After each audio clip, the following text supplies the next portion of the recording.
مکے میں تھے تو میری ماں کہہ کے پکارا کرتے. مدنی دور آیا تو یہاں مدینے سے ان کے لیے کپڑے بھی بھجوایا کرتے اور رقم کا بھی بندوبست کیا کرتے. یہ ہے شریعت، یہ ہے سیرت جو حضور لے کر آئے. میرے حضور تشریف فرما تھے. دور سے ایک بوڑھی خاتون کو اپنی طرف آتے دیکھا. آقا کریم علیہ السلام کی نظر پڑی تو میرے حضور اٹھ کھڑے ہوئے. میری ماں پکارتے ہوئے اور دوڑ لگاتے ہوئے ان کے قریب پہنچے. پھر کندھوں سے وہ چادر اتار کر نیچے زمین پر بچھا دی جسے میں اور آپ کائنات کا قیمتی اثاثہ سمجھتے ہیں. اپنی والدہ کو اس چادر کے اوپر بٹھایا. کان لگا کر گھنٹوں ان کی باتیں سنی. اور جب وہ بوڑھی خاتون خود اٹھ کر واپس جانے لگی تو کسی نے راوی سے پوچھ لیا یہ آنے والی خوش قسمت خاتون کون تھی کہ حضور علیہ السلام نے کندھوں کی چادر ان کے قدموں کے نیچے بچھا دی. تو بتانے والے نے بتایا کہ تمہیں نہیں پتا یہی تو حضور علیہ السلام کی رضائی والدہ حضرت حلیمہ سعدیہ سلام اللہ علیہا تھی. سگی ماں تو سگی ماں ہوتی ہے. میرے حضور علیہ السلام نے دودھ پلانے والی ماں کو بھی اتنی عزتیں عطا کی ہیں. ماں باپ کیا ہوتے ہیں یہ زمانے کو میرے حضور علیہ السلام نے آ کر بتایا. آقا کریم علیہ السلام ایک دن صحابہ کو نماز پڑھانے آئے. تاحت نگاہ صحابہ نے اٹھ کر حضور کا استقبال کیا. محبتوں بھرا یہ ہجوم دیکھا تو چھم چھم آنکھوں سے آنسو برسنے لگے. ایک ٹھنڈی آہ بری اور کیا فرمایا لو ادرکت والدیا او احدہما کاش آج میرے ماں باپ بھی زندہ ہوتے یا ان میں سے کوئی ایک ہی زندہ ہوتا. پھر میں لوگوں کو نماز عشاء پڑھا رہا ہوتا. اس میں سورہ فاتحہ کی تلاوت کر رہا ہوتا. پھر میری ماں کو میرے ساتھ کوئی کام یاد آ جاتا. وہ دروازے پہ آتی چلمن سرکاتی اپنے میٹھے اور پیارے لہجے میں فرماتی ابنی محمد میرے بیٹے محمد میری بات کو سنو. کہا تو میں نماز کا مصلی چھوڑ کر پہلے ماں کی بات کو سنوں گا. زمانے کو عمل بتایا کہ ماں کا وجود کتنا معتبر ہوتا ہے. بیٹیاں کیا ہوتی ہیں یہ زمانے کو میرے حضور علیہ السلام نے آ کر بتایا. آقا کریم علیہ السلام کی آمد سے قبل آپ تاریخ عرب اٹھا کر دیکھیں. جب کسی کے ہاں بیٹی پیدا ہوتی تو شرم سے اس کا منہ کالا ہو جاتا. عزت اور آبرو بچانے کا ایک ہی راستہ ہوتا کہ ظالم باپ ماں کی ممتا بھری گود سے پھول جیسی بیٹی چھینتا, گڑا کھود کے دھکا دے کر اوپر مٹی ڈال دیتا. اگر کوئی باپ اتنا ظالم تھا, اتنا صفاق تھا تو وہ اس قابل تک کہ معاشرے میں سر اٹھا کر جی سکتا ہے. اور اگر کسی کے ہاتھوں میں اتنی سکت نہیں تھی تو وہ اس قابل نہیں تھا کہ معاشرے میں سر اٹھا کر جی سکے. یہ عرب معاشرہ ہے جس کو قرآن مجید فرقان حمید نے بھی بیان کیا ہے. وہ عملاً بیٹیوں کو ذبح کیا کرتے تھے اور بہنوں کو زندہ درگور کر دیا کرتے تھے. جب بیٹی ذبح کی جا رہی تھی, جب بہن زندہ درگور کر دی جاتی تھی, میرے حضور اس دور میں کلمہ حق بلند کیا اور حضور میں لوگوں سن لو فاطمہ کو رات منی میری فاطمہ تو میرے جگر پڑا ہے. یہ کلمہ حق بھی ہے, یہ کلمہ جہاد بھی ہے. آج میں اور آپ اپنی بیٹی یا بہن کے لیے کوئی پیار کی بات کہیں تو یہ بہت بڑی بات نہیں. آج اس معاشرے میں بیٹی کی عزت, آج اس معاشرے میں بہن کا وقار ہے. یوں ہی تو نہیں بڑا باپ جھکی ہوئی کمر پہ بوریاں لاد لاد کے مزدوری کر رہا ہے کہ میں نے اپنی بیٹی کو عزت کے ساتھ رخصت کرنا ہے. جوان صاحب بھائی فیکٹری میں اوور ٹائم لگا رہے ہیں کہ ہم عزت کے ساتھ بہنوں کو بیانا ہے. یا یہ باپ کو ذبح کرتا تھا, یہ بھائی کو زندہ درگور کر دیتا تھا. ان کے سینے میں اتنا پھوٹ پھوٹ کر پیار کس نے بھر دیا؟ جواب ایک ہی ملے گا, یہ فیض ہے آمینہ کے نام کا. یہ فیض ہے ملاد والے آقا کا جنہوں نے کٹتی بیٹیوں کو عزتیں اور ذبح ہوتی ہوئی بہنوں کو زندگی کی بہاریں عطا فرمائی ہیں. میرے حضور ایک دن گھر تشریف لائے تو ام المؤمنین حضرت عائشہ صدیقہ رضی اللہ تعالیٰ عنہا عرض کرتی ہیں کہ حضور آج بڑا عجیب واقعہ ہوا. حضور میں عائشہ آج کیا ہوا؟ عرض حضور ایک نفشہ میاد عورت آئی اور اس نے آ کر دروازے پر صدا لگائی. میں نے گھر میں تلاش کیا تو مجھے صرف ایک کھجور ملی اور میں نے اس کو وہی صدقہ کر دیا. اس خیال سے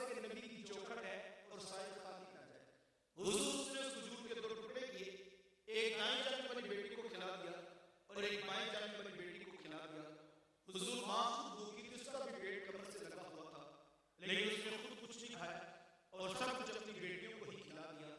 یہ کہتے کہتے ام المؤمنین آپ دیدہ ہو گئی, آنکھوں میں آنسو آ گئے. تو حضور میں سنو عائشہ, اگر کل قیامت کے دن ان بچیوں کی ماں کو جہنم میں جانے کا حکم ہو گیا تو یہ بیٹیاں درمیان میں آڑ بن کے کھڑی ہو جائیں گی کہ مالک ہم تو اپنی ماں کو جہنم میں نہیں جانے دیں گے, اللہ ان بچیوں کی سفارش قبول کر کے ان کی ماں کو جنت کی راحت عطا کر دے گا. خود فرمایا جس کو اللہ نے 2 بیٹیاں یا 2 بہنیں عطا کی, پھر اس نے ان کی پرورش کی, تربیت کی, یہاں تک کہ ان کا نکاح کر دیا اور پھر پیچھے سے اس نے خیر خبر رکھی, تو میرے حضور اتنا خوش قسمت شخص ہے. اگر کل قیامت کے دن حضور میں اتنا خوش قسمت شخص ہے کہ کل قیامت کے دن میرے اتنے قریب ہوگا جتنی یہ 2 انگلیاں آپس میں قریب ہیں. یہ احساس, یہ تقریب کس کو ملے گی؟ جس نے بیٹیوں کے ساتھ وفا کی ہوگی.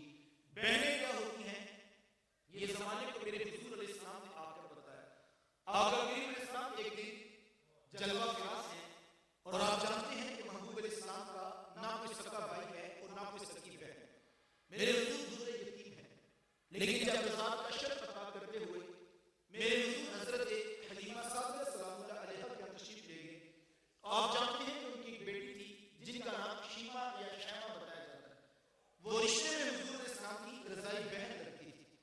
قبیلہ بنو سعد کے رواج کے مطابق شام کو جب مائیں کھانا پکانے لگتی تو بہنیں اپنے بھائی گود میں اٹھا کر باہر کھلے میدان میں لے آتی. ہر بہن کی گود میں اس کا بھائی ہوتا اور وہ اپنے بھائی کو حسن کے قصیدے پڑھ رہی ہوتی. اگر کسی کے بھائی کا رنگ کالا ہوتا تو وہ کہتی رنگ کالا ہے تو کیا ہوا, میرے بھائی کے نقوش دیکھیے کتنے خوبصورت ہیں, اس کی اونٹی ناک, اس کی جھیل جیسی خوبصورت آنکھیں تو دیکھو کتنی پیاری ہیں. تو وہ نقوش کو معیار حسن قرار دیتی. اور اگر کسی کے بھائی کا رنگ گورا چٹا ہوتا تو وہ کہتی رنگ نہیں تو کچھ نہیں, حسن تو ہوتے سارا رنگت میں ہے, میرے بھائی کا رنگ دیکھو کتنا گورا چٹا ہے. تو یہ بحث مباحثہ چل رہا ہوگا اور کوئی بہن ہار ماننے کو تیار نہ ہوتی. اتنے میں ایک سمت حضرت شیما اپنا ویر محمد اٹھا کے لے آتی اور کہتی ذرا میرے ویر کا مقابلہ بھی تو کرو نا. تو وہ کہتی نہیں شیما, تیرے ویر کا مقابلہ تو نہیں نا, تیرا تو سالوں کا ہی سردار لگتا ہے. کتب میں آتا حضرت شیما کا سر پتھر سے بلند ہو جاتا اور وہ حضور کو سینے سے چمکا لیتی اور دعا دیتی, ربنا اب وکیلنا محمدا, شاید میرے ویر محمد کو نظر نہ لگے. آج میں دیکھوں بچوں کا سردار ہے, کل اپنی آنکھوں سے دیکھوں جوانوں کا بھی سردار بنے. زندگی کا لیل و نہار گزرتے گئے. حضرت شیما کی شادی ہو گئی. مدنی دور کی کہانی ہے. اتفاق سے جس قبیلے میں حضرت شیما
زمانے کو ہم نے بتایا دروازے پر بہن لانا کتنا معتبر ہوتا ہے. پھر چند جوڑے کچھ گھوڑے بہت سارا سازو سامان جمع کیا اور میرے حضور خود بہن کو رخصت کرنے کے لیے دروازے تک تشریف لے آئے. صحابہ نگاہیں نیچی کی محبوب اسلام کے اندر میں کھڑے تھے کہ حضور میں صحابہ میں جب بھی چھوڑا کرتا ہوں پہلے تم سے مشورہ بھی کیا کرتا ہوں. آج پہلا موقع ہے میں قیدی بھی چھوڑ رہا ہوں اور میں نے مشورہ بھی نہیں کیا ہے. عرض کی اے بندہ نواز آپ مالک کل کائنات ہیں, آپ جو چاہیں کریں, ہم کو ہوتے بلا درمیان میں مشورہ دینے والے, لیکن حضور جی اتنا تو بتائیے آج کون سی خاص بات تھی کہ آپ نے مشورہ کرنا بھی ضروری نہیں سمجھا تھا. حضور میں صحابہ آج میرے دروازے پر میری بہن آ گئی تھی اور جب بہنیں دروازے پہ آ جائیں اللہ کا رسول انہیں خالی نہیں موڑا کرتا. زمانے کو ہم نے بتایا بہن کا رشتہ کتنا معتبر ہوتا ہے. جب بیٹی ذبح کی جا رہی تھی, جب بہن زندہ درگور کر دی جاتی تھی, جب ماں بازاروں میں بیچ دی جاتی تھی, اس دور میں بیوی کی کیا حیثیت ہو. جبکہ آج کے اس تہذیب یافتہ دور میں بھی کچھ لوگ بیوی کو پاؤں کا جوتا خیال کرتے ہیں. یہ زمانے جاہلیت کی بات ہے. آقا کریم علیہ السلام ازواج مطہرات کے ساتھ جو حسن سلوک کی داستان رقم کی ہے زمانہ ان کی مثال نہیں لا سکتا. کسی کو میرے حضور عمیرہ کہہ کے پکارتے ہیں اور کسی کے لیے بکری کا بچہ ذبح کرتے ہیں اور گوشت کے مختلف ٹکڑے ان کی سہیلیوں کے ہاں بیچتے ہیں. حضور کثرت کے ساتھ حضرت خدیجہ کبریٰ رضی اللہ تعالی عنہ کا ذکر کیا کرتے ہیں. سیدہ عائشہ صدیقہ رضی اللہ تعالی عنہ ایک دن عرض کرتی ہیں کہ حضور اللہ نے آپ کو بہتر ازواج عطا کر دی ہیں اور آپ ابھی تک اس بوڑھی عورت کا ذکر نہیں چھوڑتے. پھر حضور کے چہرے پر جلال آ گیا اور حضور میں اے عائشہ مجھے خدیجہ کے بارے تکلیف نہ دو. جب پورے مکے نے میرا انکار کیا تھا ایک خدیجہ تھی جس نے میرا اقرار کیا تھا. کاموں سے کیسے برا دوں جب زمانہ میری مخالفت کرتا تھا لیکن خدیجہ میرے سے محبت کی دعوے دار تھی. فرماتی میں نے ہمیشہ محبتوں کا اظہار کیا اور یہی حضرت خدیجہ کبریٰ رضی اللہ تعالی عنہا ہے. جب ان کا وقت آخر قریب آیا تو سیدہ فاطمہ الزہرا رضی اللہ تعالی عنہا کو بھیجا اور کہا بیٹا جاؤ جا کر حضور سے چادر رحمت مانگ لو. سیدہ حاضر خدمت ہوئی اور آ کر عرض کی میری والدہ چادر مانگ رہی ہیں. آقا کریم علیہ السلام نے چادر کو اتار کر پیش کر دی اور ساتھ فرمایا بیٹا اپنی ماں سے پوچھو یہ چادر کیا کرنی ہے. یہ کہتے کہتے میرے حضور بھی ساتھ تشریف لے آئے اور حضور میں خدیجہ تمہیں چادر کیا کرنی ہے. عرض کی حضور مجھے جو بخار ہے لگتا یوں ہے جان لیوا ثابت ہوگا. میری آرزو یہ ہے کہ مجھے کفن آپ کی چادر رحمت میں عطا کیا جائے. یہ حضور اسلام کی سیرت کا کتنا بڑا ریفرنس ہے کہ بیوی آرزو کر رہی ہے چادر میں کفن مل جائے تو یہ آپ کے حضور بھی میری بخشش کی ضمانت ہوگی. آقا کریم علیہ السلام نے چادر کو اتار کر پیش کر دی اور ساتھ علی صاحب جملہ ارشاد فرمایا خدیجہ تم نے تو صرف چادر مانگی ہے لو ارتی جلدی لآتیتکی, اگر تو مجھ محمد کی جلد بھی مانگتی میں وہ بھی اتار کے پیش کر دیتا. زمانے کو رشتوں کا تقدس میرے حضور علیہ السلام نے آ کر بتلایا. وقت سمٹ گیا بھائی کیا آقا کریم علیہ السلام تشریف فرماتے ہیں کہ نوجوان حاضر خدمت ہوا اور آ کر عرض کرتا ہے حضور میں کماتا ہوں اور میرا بھائی کماتا نہیں ہے, رہتے کٹے اخراجات سمجھے ہیں تو میری کمائی بھی اس کی طرف چلی جاتی ہے. اس طرح ایک کمانے والے بھائی نے نہ کمانے والے کی شکایت اللہ کے رسول کی بارگاہ میں پیش کی. آج گھر گھر کا یہی ٹکڑا ہے, جو زیادہ کماتا ہے وہ دوسروں کو خاطر میں نہیں لاتا. بڑا بھائی چھوٹے بھائیوں کے لیے بے پناہ محبت کے جذبات رکھتا ہو لیکن اس کی آمدن تھوڑی ہو تو چھوٹے تان دیتے ہیں کہ تو نے باپ کے بعد کون سی جاگیر ہے جو ہمارے لیے بچا کے رکھی. آج کا جاتا ہے تو کہتا ہے تیری عزت کوئی نہیں کرتا, تیری عزت کس بات کا ہے. آج کا جاتا ہے تیرے بچوں کی فیسیں تو ہم بھرتے ہیں, گھر کے اپنا جات تو ہم چلا رہے, تیرے بچوں کی فیسیں تو ہم بھرتے ہیں, تیری عزت کس بات پہ کرے. آج جس بھائی کے پاس دولت زیادہ نہ ہو سگے بھائی اس کی عزت کرنے کے لیے روانہ اور آپ کو حالت ہے کہ کوئی بھائی بیچارہ غریب ہو اس کا بھائیوں کی لسٹ میں تعارف نہیں کروایا جاتا کہ کیا بتائیں حضور بھی ہمارا بھائی